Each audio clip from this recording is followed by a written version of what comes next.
Welcome to KrishVasKitchen. Hi friends, நம்ம இன்றைக்கி பார்க்க போகிற ரெசிபி பார்த்தீங்கன்னா நல்ல மொறுன்னு கிறிஸ்பியான டேஸ்டியான உருளைக்கிழங்கு சிப்ஸ் தான். யூஸ்வலாக உருளைக்கிழங்கு சிப்ஸ் நம்ம ஃப்ரெஷ்ஷாக வாங்கி அப்போவே பொரிச்சு அப்போவே நம்ம வந்து மசாலா தூவி சாப்பிடுவோம். அது ஒரு டேஸ்ட். பட் இப்போ நான் சொல்லித்தர மெத்தட் பார்த்தீங்கன்னா ஸ்டோர் பண்ணி வச்சு சாப்பிட்ற மாதிரி, அதாவது ஸ்டாக் எடுத்து வச்சு நமக்கு எப்போ வேணுமோ அப்போ வந்து உருளைக்கிழங்கு சிப்ஸை நம்ம பொரிச்சிக்க முடியும். அந்த மெத்தட் தான் இன்றைக்கி நம்ம பார்க்க போகிறோம். வாங்க எப்படி பண்ணலான்னு பார்க்கலாம்.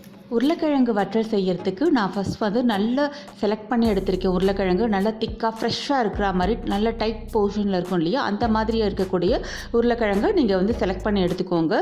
நல்லா ஃப்ரெஷ் உருளைக்கிழங்காக இருக்கணும். சீசனில் உங்களுக்கு பல்காக சீப்பாக கிடைக்கும் போது இந்த மாதிரி நீங்கள் செஞ்சு ஸ்டோர் பண்ணி வச்சுக்க முடியும். ஸோ இந்த உருளைக்கிழங்கு எல்லாத்தையும் தோல் சீவி தண்ணியில் சேர்த்து வச்சுருக்கேன், அது கருக்காமல் இருக்கிறதுக்காக. இந்த மாதிரி ஒரு உருளைக்கிழங்கு முழுசாக எடுத்துகிட்டு நீங்கள் சீவல், அதாவது இந்த மாதிரி சீவர கட்டில் செதுக்கிற கட்டில் வச்சு நீங்கள் செதுக்கி எடுத்துக்கலாம்.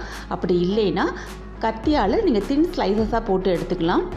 நான் இன்றைக்கி கத்தியால் தான் தின் ஸ்லைசஸாக போட்டு எடுத்துக்க போகிறேன். இந்த மாதிரி எல்லா உருளைக்கிழங்கையும் நம்ம வந்து இந்த திக்னஸ் இருக்கிற அளவுக்கு தின் ஸ்லைசஸாக போட்டு எடுத்துக்கலாம். இப்போ நெக்ஸ்ட்டு ஸ்டெப் பார்த்தீங்கன்னா, ஒரு நல்ல உருளியில் கொஞ்சமாக தண்ணி வச்சு அது கூட நல்லா கொதிக்கட்டும். தண்ணி கொதித்த பிறகு கொஞ்சமாக உப்பும் கொஞ்சம் மஞ்சள் பொடியும் சேர்த்து நல்லா 2-3 கொதி விட்டுருங்க. தண்ணி கொதித்த பிறகு தான் நம்ம உருளைக்கிழங்கு வந்து சீவி வச்சுருக்கக்கூடிய உருளைக்கிழங்கு நம்ம அதில் சேர்க்கணும்.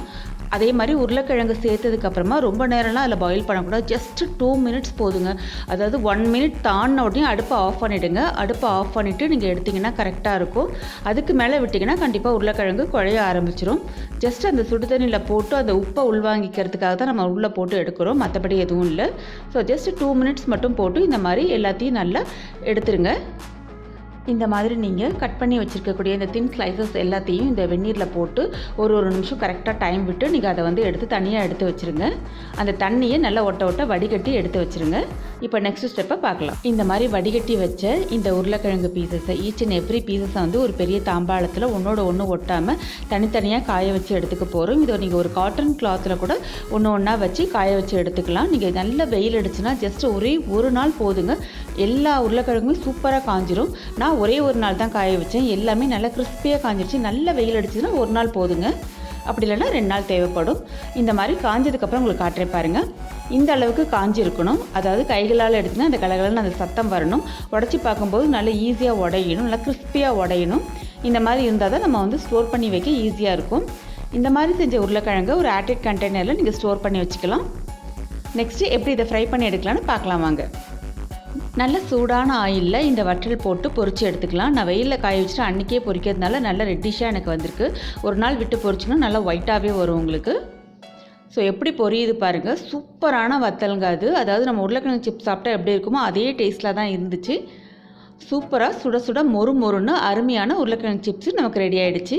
இந்த உருளைக்கிழங்கு சிப்ஸ் பார்த்திங்கன்னா சிப்ஸாக மட்டும் கிடையாதுங்க. நம்ம இந்த மாதிரி ஸ்டோர் பண்ணி வைக்கும்போது பார்த்திங்கன்னா குழம்பு கூட்டு வகைகளில் நம்ம டைரெக்டாக இதை அப்படியே எடுத்து சேர்த்துக்கலாம். உருளைக்கிழங்கு இல்லாத டைமில் நம்ம உருளைக்கிழங்கு இந்த மாதிரி ப்ராசஸ் பண்ணி வச்சுக்கும் போது அதை வந்து யூஸ் பண்ணிக்க முடியும். அவ்வளோதாங்க, நம்மளுடைய அருமையான டேஸ்டியான மொறு கிறிஸ்பியான நமக்கு உருளைக்கிழங்கு வற்றல் ரெடி ஆகிடுச்சு. எக்ஸ்ட்ரா டேஸ்ட்டுக்காக நீங்கள் காரப்பொடியும் சாட் மசாலாவும் தூவி சாப்பிட்டிங்கன்னா சூப்பராக இருக்கும். பசங்களுக்கு வந்து கடைகளில் விற்கிற ஸ்நாக்ஸ்க்கு பதிலாக இந்த மாதிரி நீங்கள் வீட்டிலே ப்ரிப்பேர் பண்ண ஸ்நாக்ஸ் கொடுங்க. ரொம்பவே ஹெல்த்தி அண்ட் டேஸ்டி. நம்ம இந்த மாதிரி ஸ்டோர் பண்ணி வைக்கும்போது நம்ம அதை மல்டி பர்பஸாக நம்ம யூஸ் பண்ணிக்க முடியும். ட்ரை பண்ணி பார்த்துட்டு எப்படி இருக்குன்னு சொல்லுங்கள் friends. Thank you. Thanks for watching the recipe. Like, share and subscribe the KrishVas Kitchen.